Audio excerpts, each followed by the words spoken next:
कुरान करीम के अंदर दो किस्म के अल्फाज इस्तेमाल हुए, इसराफ़ और तब्ज़ीर।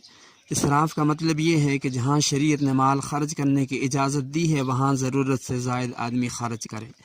और तब्ज़ीर का मतलब ये है कि जहाँ शरीयत ने माल ख़र्च करने की सिरे से इजाज़त ही नहीं दी वहाँ पर आदमी माल ख़र्च करे, ये तब्ज़ीर है।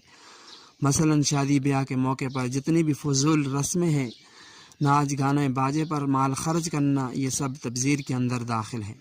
इसी तरह मौत के बाद की जितनी रस्में हैं, तीजा, 40वां जुम्मा, जुमरात, बरसी, कब्रों को पुख्ता करना, ये सारी चीज़ें तब्ज़ीर के अंदर दाखिल हैं। और ऐसे लोगों के बारे में फ़रमाया इन्नल मुबज़्ज़िरीन कानू इख़वान शयातीन, कि ये शैतान के भाई हैं। तो इंसान को फजूल जगह पर माल ख़र्च करके शैतान का भाई नहीं बनना चाहिए, बल्कि रहमान का बंदा बनना चाहिए। मज़ीद अहम मसाइल जानने के लिए हमारे चैनल को ज़रूर सब्सक्राइब कीजिए, वीडियो को लाइक और शेयर